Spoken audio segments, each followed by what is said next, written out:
Love, life, and lessons from the past.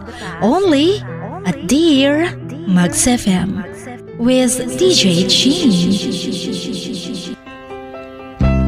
Dear Mags FM, tawagin niyo na lang ako sa pangalang Bella, asawa ng isang pulis. Hindi ko po alam kung kanino pa ako magkikwento. Dahil halos lahat ng nakausap ko, ayaw nilang makialam dahil sa takot nila sa asawa ko. Hindi ako magaling magkwento, kaya pagpapasensyahan niyo na po ako, lalo na sa mga nakikinig nito. Normal naman sa pagsasama naming mag-asawa, halos hindi magala ang asawa ko.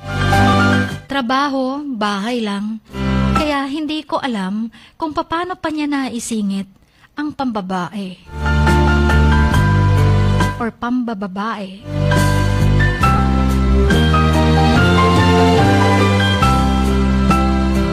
Hindi din naman natambay ang asawa ko. Ang bisyo niya ay mag-inom lang, halos araw-araw. Dinadayo siya ng mga kababata niya. Or minsan mga kapitbahay namin.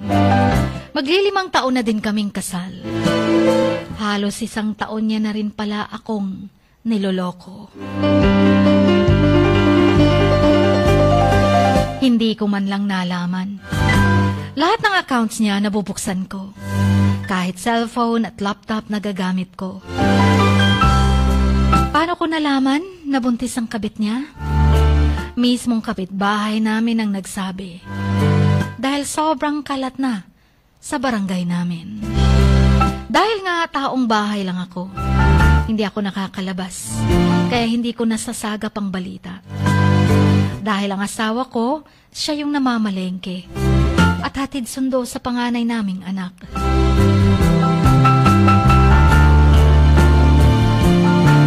Nitong kapapanganak ko lang, pinapaarawan ko ang anak ko. Nagtaka ako kung bakit halos ibang tingin sa akin ng mga kapitbahay namin. Hindi ko pinapansin nun. Baka naninibago lang sila sa akin na nasa labas. Hanggang hindi na nakatiis ang matanda. Lumapit siya sa akin. At sinabi sa aking, buntis daw ang kabit ng asawa ko. Hindi ako naniwala nung una. Inobserbahan ko ang asawa ko. Doon ko lang napagtanto, kaya pala hindi niya ako pinapalabas at halos siya yung namamalengke na. Pinapaiwas niya ako sa mga tao sa paligid namin. Dahil itong hayop na asawa ko, alam niyang kalat na sa lugar namin. Halos mabaliw ako, Chin, dahil 1 month pa lang simula ng mga anak ko. Tinitingnan ko ang mga anak ko, nasasaktan ako para sa kanila. Ayokong masira ang pamilya namin. Ayokong mawala ng ama ang mga anak namin. Lumipas pa ang 1 buwan bago ko siya nakausap about sa babae niya. At itinanggi niya ito. Sobrang galing niyang magtago. Na hindi ko man lang makita sa mga galaw niya at sa cellphone niya na may babae siya. Hanggang isang araw, naginuman sila ng kumpare namin. Sobrang nagpapasalamat ako sa kumpare namin dahil kahit lasing siya, hindi niya kinonsinti ang asawa ko. Tandang-tanda ko ang sinabi niya sa asawa ko. Pare, maling-mali ang ginawa mo. Parang kumuha ka ng bato para ipukpok sa ulo mo. 2 na ang anak mo, tsaka mo pa naisip na magloko. Ang tagal ng panahon ng mag-asawang walang anak. Kung kailan meron na, tsaka mo pa sisirain. At narinig ko rin ang sinabi ng asawa ko. Tangina pare, natukso lang ako. Kaso wala na eh. Nabuo na. Ano pang gagawin ko? At doon ako mismo lumabas. Gulat na nagulat sila paglabas ko. Sumabat ako. Sinabi ko, so, totoo pala ang chismis dito sa lugar natin. Nagwala ako sa sobrang galit ko, Chin. At wala akong pakialam sa mga sasabihin sa akin na mga kainuman niya. Sobrang sakit pala talagang marinig mismo sa bibig ng asawa ko na may iba siya. Umamin siya. Humingi ng tawad. Pero hindi ako nakontento. Kinuha ko yung number ng babae niya. Nakausap ko at nakaka-chat sa Viber ang babae. Pero hindi ko makuha yung FB at mukha ng babae dahil wala itong mukha sa Viber. 5 months na pala yung dala niyang bata. Tangina lang, sobrang sakit. Hindi ko alam na habang buntis ako, may iba na pala siyang tinitira at binuntis pa.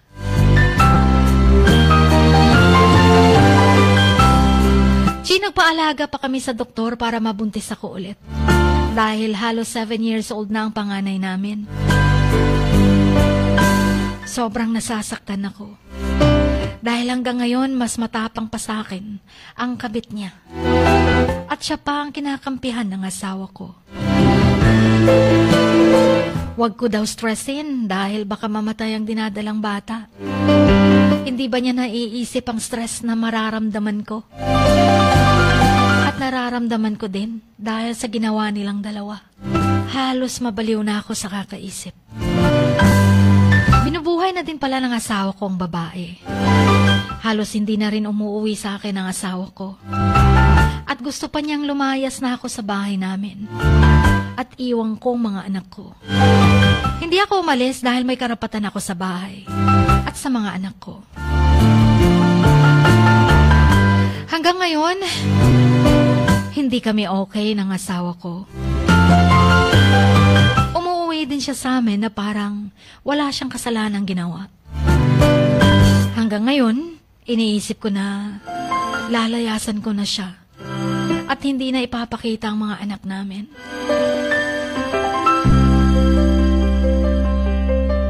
O magsistay na lang ba ako at hindi ko hahayaang magsama sila? Ako ang legal na asawa, pero ako ang nagmumukhang kabit ng asawa ko. Sana'y matulungan niyo ako. Gusto kong maliwanagan ang isip ko. At maraming salamat sa pagbabasa ng sulat ko, Chin. Hanggang sa muli, nagmamahal ang inyong Kamags, Bella.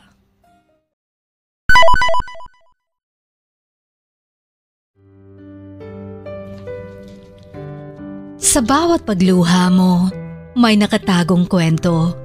Sa bawat ngiti mo, may gustong sabihin ang puso mo. At sa likod ng iyong halakak at maging sa pagkabiko mo, may mensaheng nakabalot sa iyong pagkatao. At ang tanging nais mo lamang ay mapakinggan ang mga ito ng buong mundo. Dear Max FM with DJ Chini. Life has got all those twists and turns. Stand up for what you believe in. What lies behind you and what lies in front of you pales in comparison to what lies inside of you. Dear Max FM with DJ Chini. Sabi nga nila, ang pagsusulat kapag masyado mong diniinan hanggang sa susunod na pahina ay nagmamarka. Katulad ng pagmamahal, kapag masyado mong ibinigay ang lahat, yung sakit na gawa ng nakaraan, dala pa rin hanggang kasalukuyan. Dear Max FM, you own your story and you are the author of your own book of life. Don't let others write your script, but let others hear your story and make them inspired. Kaya sumulat na, maging bahagi ng aming programa, Dear Max FM with DJ Chini, tuwing Lunes hanggang Biyernes, 1:00 hanggang 3:00 ng hapon sa Max News FM, Sock Sargent.